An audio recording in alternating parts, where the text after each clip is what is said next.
everyone. Sebenarnya konten kita ini nggak terpaku siapa narasumbernya dan kita ngebahas itu discuss. Kita mau sharing aja, sharing is caring, ya kan? Sebenarnya pengen ngebahas tentang ini sih sebenarnya apa sih yang dirasain sama Genji? Lu Genji nggak sih ya? Genji dong. Gua dari dua. Oke, gue pengen tahu nih umur deh, kita ngebahas umur dulu. Iya, usia apa? Tahun. Lu umur berapa? Gua 2002. 2002. Oke, lu 2000. Masih. Oke, lu 2005. Kita ada gap loh. seriusan? Sama sih Berarti gue muda dong. Gue 17 tahun. Enggak, lu tuh 2000, lu 98. Emang kalau kata 98 ya? 98 banget. Iya sih. Si baru udah segera mah. 95. Oke, berarti gue paling tua di sini ya. Lu udah 10. Oke, ya sebenarnya konten kali ini guys, gue tuh pengen ngobrol aja sih, kita pengen sharing tentang karena kita next explore ini visi misinya ke media digital Gen Z. Yang udah pasti ya kan yang dialamin sama anak Gen Z ini apa sih, bener gak sih? Iya, bisa. Oke, lu berarti tadi kelahiran tahun 2002, lu 2000, 2005, dan gue 2014. Berapa sih emang beneran? Jangan. Gue 2000, nggak, gue belum berkira. 23 itu berarti 99. 2001. Gila, 2001. iya 2001. Berarti kan masih termasuk kaum Gen Z lah ya kan. Nah, jadi di sini gue tuh pengen sharing untuk teman-teman next explore juga mungkin yang seumuran kita, yang seumuran nih, khususnya dari umur 20 sampai 30, mungkin ada yang ngalamin juga mungkin di atas umur 30 ya. Tapi nggak mungkin juga sih kalau di atas 30 biasanya dia udah fokus ke karir gitu kan. Nah, gue pengen ngebahas tentang quarter life crisis. Kira-kira dari kalian ada yang tahu nggak apa itu quarter life crisis? Coba deh dari lo, menurut lo apa quarter life crisis? Iya dulu nggak sih? Dari gue ya? Iya, dia dulu. Sebenarnya quarter life crisis itu menurut gue pribadi adalah masa dimana umur-umuran kita pada umumnya itu kayak kita bimbang masalah karir kita ke depannya mau jadi apa. Kayak gue nih, di saat gue nyentuh umur 20, sebenarnya gue ngalamin quarter life crisis ini bukan umur 20, ketika gue umur 18-19. Gue tuh bimbang dengan diri gue sendiri, kira-kira gue nih ke depannya berhasil nggak ya? Apakah gue akan menjadi seorang yang sukses? Apakah gue akan menjadi orang yang sangat beban untuk gue dan keluarga gue sendiri? Beban ya? Oke deh. Nah itu quarter life crisis yang gue alamin tuh. Itu quarter life crisis menurut gue pribadi. Nah kalau lo nih, dari lo Al, Sasa, Rel gimana? Kira-kira lo pernah ngalamin nggak? Mungkin dari Al dulu deh. Oh ya, disperse bisa. Kok bosan? Kira-kira gimana? Lo pernah di tahap quarter life crisis gak di fase itu? Pernah? Bimbang dengan gimana lo ke depannya jadi apa? Quarter life crisis itu saya bukan bimbang mau jadi apa, lebih tepatnya itu takut fail, takut gagal. Maksudnya apa yang kita rencanain itu tidak sesuai dengan apa yang kita ekspektasikan. Entah hasilnya lebih jelek. Jadi kayak ya kesel aja, karena emang sometimes kayak gitu. Nah, lo ngerasain itu di umur berapa? Gue ngerasain mungkin sebenarnya udah dari 1-2 tahun yang lalu, cuma lebih kerasa lagi kalau pas udah lulus kuliah, karena kan pressure-nya makin gede. Pressure-nya makin gede, betul. Kayak maksudnya pikir dong, masa gue mau terus-terusan minta duit waktu gue nih. Itu pasti jadi ada pemikiran anak-anak umur 20-an sih. Masa iya sih kita umur segini masih minta gitu kan? Malu aja gitu kan? Harusnya kita yang bisa ngasih orang tua, benar ya kan? Nah dari lo di umur berapa lo ngalamin itu dan apa yang lo alami? Gue tuh waktu di usia 19 tahun. 19 tahun? Iya, ketika waktu itu gue udah student exchange kan ke Asia dan Oh, itu iya. mahal banget. Dan gue kayak anjing, gue duit lagi, gue gak mau jadi beban dong. Jadi mau gak mau ya gue harus bisnis, harus kerja buat dapetin itu. Dan itu gue ngerasain quarter life crisis. Nah, yang lo rasain apa? Tadi kalau Sasa ini tadi kan dia merasakan quarter life crisis itu ketika di umuran segini mesti gue minta duit mulu, gue ke depannya sesuai ekspektasi apa enggak karena gue jalanin. Apa yang lo rasain ketika lo Gue banyak ketakutan. Ketakutan apa? Gue takut gue gak bisa bagian orang-orang yang gue sayang. Oh, isi. Dan gue tuh banyak takutnya gitu. Gimana ya kalau gue gak sukses? Gimana kalau gue gagal? Itu di umur 19 tahun Iya, lo ngerasain di itu? usia 19 tahun. Oke, kalau lo tadi? Lo udah pernah ngerasain? Iya. Lo kan paling muda nih dari kita kan? Kira-kira lo pernah ngerasain itu apakah lo ke depannya mau jadi seperti apa? Ada keraguan, ketakutan apa yang lagi lo jalanin belum? Masih masih SMA kan? Tapi ada nggak yang lo rasain di umur-umur yang SMA nih, ya kan? Ngerasain sendiri gitu, atau ada gimana? Ada sih, karena mungkin namanya gimana ya gue buat bisa nge-backup finansial gue biar bisa finansial Tapi gue. udah termasuk Tapi orang kurang loh, dia masih kelas 12 nya udah kawin. Nah, Itu bersalah tuh. ya berarti dia juga Gila. nah berarti dia masuk comfort juga, itu termasuk quarter life crisis menurut gua. Karena tadi kan dia bilang kan, yang dimana kan misalnya quarter life crisis ini kan general bahasanya, terlalu luas. Pada intinya tuh ketakutan apa yang kita lakuin sebenarnya itu.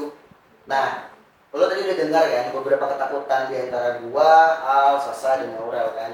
Nah, gua pengen tanya lagi sebenarnya, bagaimana kalian menghadapi ketika quarter life crisis itu ada, struggle gimana? Ini dari gua dulu nih ya. Oke, Dari gua dulu ya. Gua cara struggle gua adalah gua berani keluar dari zona nyaman. Ini pernah gua bahas juga. Oke, gimana? Karena gini, menurut gua ketika lo berada di quarter life crisis kan berarti lo lagi bimbang sama diri lo sendiri bagaimana lo mau jadi apa ke depannya. Lo ketakut kegagalan, lo takut lo nggak sukses, itu kan comfort zone ya, itu menurut gua juga. Cara gua adalah pada saat lo mengalami quarter life crisis itu adalah gua berani keluar dari zona nyaman. Zona nyaman, betul. Karena zona nyaman menurut pribadi itu nggak akan bikin diri lo berkembang. Itu menurut gua. Dan kita saking nyamannya kita nggak tahu itu tuh zona nyaman atau bukan. Dan gampang ceknya, kalau misalkan lo terjebak di zona nyaman, tinggal lihat aja apakah di zona tersebut membuat diri lo menjadi lebih berkembang atau jauh lebih buruk. Ya, kalau misalkan jauh lebih buruk ya itu namanya zona nyaman. Jadi gue berani tuh meninggalin zona nyaman gue, dan di sini zona nyaman kita beda-beda nih, ya kan? Mungkin zona nyaman lo di bagian apa, zona nyaman lo bagian apa, dan di bagian gue apa. Kalau gue pada saat itu adalah zona nyaman gue itu, gue berada di satu circle tongkrongan. Gue gak mau sebut tahun berapa, karena gue takut menunggu. Pada saat itu gue nongkrong, dan itu circle sahabat gue, teman-teman dekat gue, dan itu gue ngerasa pembahasannya itu nggak membawa diri gue jauh lebih baik. Oh, I see. Contoh pembahasannya, itu tuh kayak misalkan kalau nggak judi, gosip, ya intinya ngomongin orang lah. Dan gue ngerasa kalau gue ikut circle itu, gue nggak akan berkembang. Dan gue berani keluar dari zona nyaman, dan gue fokus karir gue. Itu cara gue struggle saat gue menghadapi quarter life crisis. Nah, kalau lo gimana? Oke, mungkin kayak dari Sasa dulu. Oke, coba Sa. Cara lo bisa struggle dari quarter life crisis. Tapi yang gue tahu itu tuh kan gue ngeliat Steve lo ya. Gue kan tahu lo sebagai satu itu sebagai fashion, lifestyle, lo seorang model. Dan lo tau konflik yang membuat gue kayak gitu, Sasa kanan lo itu sibuk banget, lagi kayak anjir kok bisa ya nyala sesibuk. Oke, coba. Oke, berarti kan lo dikenal sama beberapa temen lo adalah dan beberapa orang sekitar lo ini seorang fashion yang dan dia seperti itulah. Berarti kan itu lo udah menunjuk karir lo. Iya. Oke. Gimana cara struggle lo di saat lo menghadapi quarter life crisis? Sebenarnya pas awal karir itu menurut gue tuh belum terlalu life crisis sih, gue kayak nikmatin aja kerjaan gue walaupun gue sibuk. Oke, sih. Gue nggak terlalu merasa capek. Nah, cuma sometimes tuh kalau misalnya ada dalam suatu bulan atau satu hari gue tuh kayak ngalamin namanya tekanan mental ya, kayak yang tiba-tiba datang aja gitu loh. Oke. Jadi Nah, berarti kayak- kan tekanan mental itu gimana Iya. cara ngadepinnya? Kalau misalnya tekanan mental tuh kayak gue tuh pernah ya ngalamin yang kayak 4 hari hampir nggak tidur, terus kayak gitu udah maksudnya insomnia segala macam ya, jadinya kan kerjaan semua keganggu. Pasti. Terus kalau misalnya udah kayak gitu tuh khawatir gue tuh jadi berlebihan kan, terus kan gue jadi kalau gue nggak bisa tidur gini, terus nanti kerjaan gue gimana, terus jadi kemana-mana mikirnya itu. Ya udah gue sih kayak berusaha kontrol ya, mungkin dibantu sama obat tidur juga, sama ada obat dari dokter gitu kan.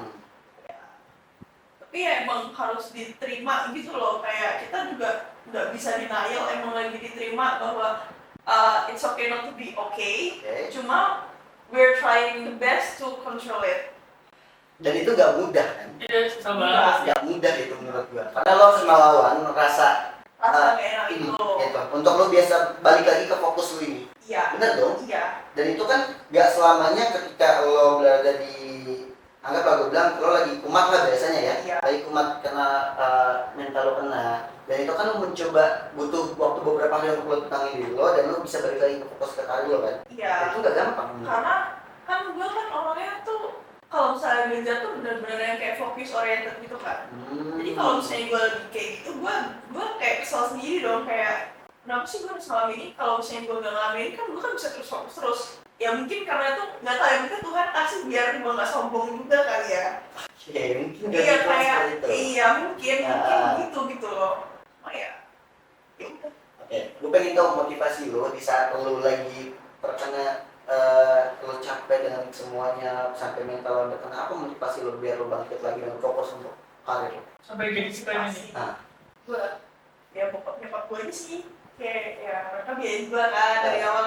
Ya masa gue udah dibiayain apa segala macem, gue udah minta apa ini itu gue dicukupin, masa gue Asik. gitu doang gitu, kayak nggak Iya, bisa iya, iya. kayak Kalau mau gue harus bangkit lagi nih, Iya. ya harus gue lawan rasa ini gue. ya, karena kan pasti kan gue juga mikir dong, makin lama tuh beban orang tuh pasti makin tua itu makin ada aja dan makin berat. Berarti lo kalau menyanyiakan selagi orang tua lo hidup, Iya, dan juga yang paling penting emang belajar kontrol emosi itu paling Iya. maintaining itu paling penting. Karena our emosi bisa merusak semuanya. Oh iya, Iya. jelas itu jelas dan gak gampang semua orang yang bisa kontrol emosi. Kenapa gue bilang gak gampang? Banyak orang yang menjadi gila dan meninggal gara-gara dia nggak bisa kontrol nggak emosi. bisa. Itu Dan harus iya, dan dia juga mungkin nggak ada orang yang tepat buat cerita segala macam Iya, ya. iya sih. Jadi kayak kalian tuh harus punya satu orang lah setidaknya yang emang bisa kalian keluar untuk unek-unek kalian segala macam. Biar agak jauh lebih tenang. Kalau nggak ada psikolog. Itu jalan terakhir. Tapi yang lo tahu loh, kebanyakan orang yang udah ke psikolog itu juga nggak menolong. Karena Oh, gue nggak menolong. ngerasain sendiri kayak justru yang bisa nolong tuh kalau kita sendiri. Betul. Karena psikolog sama orang tua itu pasti ngomongnya juga hampir sama. Hampir sama. Kayak Betul. ya, Kayak jauh beda. meditasi kayak gini segala macam. Emang kalau misalnya emang kita nggak ada niatan dan nggak mau berusaha untuk sembuh dari yang mental yang aneh-aneh itu juga nggak akan bisa, mesti kita sendiri yang semangat. Tuh, salah satu bilang, walaupun lo ke psikolog, udah bayar mahal-mahal, belum biaya konsul, biaya obat, itu pun harus balik lagi ke diri kita sendiri untuk kita mengontrol emosional kita dan kita nggak gila dan biar kita nggak bunuh diri juga. Dan kebanyakan orang-orang yang udah terkena mental biasanya tuh dia ya udah pasti ujung-ujungnya kalau nggak jadi gila ya bunuh diri. Nah, itu tips dari Sasa tuh. Kalau dari gua harus bisa keluar dari zona nyaman biar lu bisa fokus karir lo. Kalau Sasa harus bisa kontrol emosi di saat lo lagi fokus dengan karir lo. Oke, itu dari Sasa. Thank you loh Sasa. Nah, kalau dari Al, lu gimana Al? Oke, kalau dari gue itu karena COVID sih. Karena COVID-19. Karena waktu dulu tuh gue masih suka nongkrong, suka main dan lain sebagainya. Tapi ketika COVID datang tuh kayak itu tuh kita nggak ngapa-ngapain kan, kita cuma di rumah dan kita kayak di situ gue mikir, anjir, mau sampai kapan sih gue kayak gini terus? Gue mikir tuh gue udah ada ketakutan itu loh kayak, gue gimana ya? Siapa nih siapa? Iya, benar. Jadi menurut gue kayak kenalin dulu lu mau jadi apa, tujuan lu apa, gue fokus ke sana sih. Dan itu emang Oke, gue- berarti lo harus lo harus kenal dulu sama diri lo sendiri. Berdamai dulu. Ya, arah lo mau kemana, potensi lo apa, baru lo bisa fokus ke karir lo. Iya, benar banget. Oke, tapi untuk kenal diri sendiri itu juga gak gampang menurut gua. Terkadang kita masih bisa juga ngikutin orang lain tanpa kita sadari kalau kita nih punya potensi, benar kan? Benar. Dan untuk sebelum lo memulai karir lo tuh harus kenal dulu dengan diri lo sendiri. Apakah lo passion lo di mana, passion lo di sini kah, atau potensi lo di sini? Kalau kenal dulu sama diri lo sendiri. Ketika lo udah tahu diri lo itu seperti apa, potensi lo di mana, itu baru fokus ke satu potensi itu, benar? Benar, dan gue udah tau banget, mentor gue pernah bilang kayak gini, kayak kalau lu ketika lu lagu sama kemampuan lo, orang di luar sana itu takut sama potensi lo, jadi kembangin potensi lo dan wujudin itu. Kayak gitu. Berarti lo harus kembangin potensi yang lo punya ya, biar bisa merubah hidup lo lah ya. Iya, benar Oh, banget. berarti tips dari lo itu lo harus kenali diri lo sendiri. Tapi kalau sudah kenal diri lo sendiri, baru fokus dengan apa yang menurut lo itu jadi potensi. Iya, benar banget. Tips dari Al ya, dari gua, dari Uda, dari Sasa juga udah, dari Al juga udah, coba dari Al ya. Tapi gua tahu lo, maksudnya tahu lo kalau nggak salah baru keterima di mana, baru coba tes ya. Ya. Nah, di mana Itu sih? gitu, UK. UK. Apa itu? Coba boleh cerita sedikit ya, itu apa nama kampusnya dan apa lo ngambil apa? Gue dulu ngambil Geografi. Ya, sains. Siap, betul banget. Gue Salah. bisa ngedahan. Tapi gue dulu pernah minggu tadi, gue pernah buat minggu tadi. Kenapa? Kenapa coba cerita? Tapi gak emang karena kelihatannya sih aku menarik aja. Gitu. Gua anak IPS di SMA dan gua sangat tidak suka geografi dan Karena menurut gua iya, kalau mau ikut dipelajarin dan motivasi lo apa lagi? Karena di umuran 2005 yang gua kenal ya, nggak ada maksudnya yang dia menurut gua wajar wajar sih, karena di umur 2005 itu menurut gue dia fokusnya masih yang belum tahu mau kemana, dan dia masih pengen coba have fun dengan teman-temannya, maka dia mementingkan untuk karir gue mau kemana, gue ada pengen jadi apa, kuliah gue mau kemana, dan menurut gue itu wajar. Hampir semua kayak gitu. Betul. Walaupun lu cuti. Iya. Tapi dia udah kayak ini tuh gila. Makanya di umur yang dibanding sama anak umur 2005 lainnya ya, dia udah bisa nentuin gue kuliah mau di mana dan penjurusan gue apa. Itu yang hebat. Ya, coba kasih tahu gue ke teman-teman yang support juga motivasi lo apa dan terusnya seperti apa, kenapa lo bisa fokus untuk udah tahu arah lo apa. Padahal masih muda banget. Iya, Dulu pertama tuh dorongan dari bokap sih. dorongan dari bokap. Sebenarnya gue juga nggak yang menetapin gue harus di kampus ini dulu sih buat kuliah. Oke. Jadi gue fleksibel aja mau kemana gitu kan. Cuma emang karena bokap kelihatannya nggak pulang, jadi ya udah gue coba nih gitu kan. Dan akhirnya ya udah gue coba dan gue gitu. Dan hasilnya udah keluar belum? Oh, Belum ya? Tapi gue udah Ya, bisa sih. kita doain aja ya. Tapi salut sih gue di umur 2005 ini dia udah bisa nentuin ya kan. Tapi mungkin nanti ketika lo udah kuliah di sana, paling lo bisa belajar nih dari Sasa, dari Al, dari gue juga. Karena kita kan belajar dengan satu sama lain ya. Kita di sini bukan untuk menggurui ya, apalagi untuk ngasih power. Kenapa kita bikin sesi seperti ini? Karena kan kita fokusnya ke Gen Z. Dan kita mencoba menceritakan sesuai pengalaman kita dan bagaimana cara kita keluar dari masalah-masalah itu. Setiap orang punya masalahnya masing-masing dan setiap orang juga punya caranya sendiri untuk menyelesaikan masalah itu. Tadi kalau dari Sasa bisa kalau dari gua dulu, kalau dari gua bilang lo harus dari keluar dari zona nyaman dan lo bisa fokus ke karir lo dan lo bisa tahu potensi lo di mana. Kalau dari Sasa lo harus kontrol emosi lo, apapun ketika lo lagi ada mental lo mungkin kumat, mungkin lo lagi capek dengan keadaan dan orang sekitar, tetap lo harus kontrol emosi lo. Lo mau lari kemanapun, mau kemanapun, itu yang bisa merubah dari kontrol emosi itu cuma diri lo sendiri. Itu dari Sasa. Kalau dari Al tadi, itu lo harus bisa kenalin diri lo sendiri, arah lo mau kemana, hobi lo apa, potensi lo apa, baru itu yang lo fokusin. Nah kalau dari dia tadi, lo benar-benar kayak berpikir pertama mungkin lu dorongan dari bokap juga tadi ya, dorongan bokap yang pengen seperti ini, tapi gak gampang juga seumuran lu tuh bisa nurut juga sama orang tua gitu kan. Nah lu gitu juga. Nah lu bisa belajar juga tuh di saat lu mungkin nanti ketika kuliah di luar negeri, lu bisa belajar tuh lu gimana cara ngontrol emosi, lu bisa mungkin nanti ketika lu lagi di tahapnya itu lu bisa kontakkan sama Sasa. Ketika lo pengen ke potensi arah lo kenal di luar, lu bisa chat Al. Ketika lo udah terjebak di zona nyaman, lu bisa kontak gua. Nah sebenarnya forum ini kita buka tuh untuk kita sharing sebenarnya teman-teman Next Power. Kita pengen teman-teman generasi Z ini nih, Gen Z ini bisa fokus lagi dengan apa yang sedang kalian jalankan dan apa yang sedang kalian kerjakan gitu. Kira-kira gimana sesi kali ini?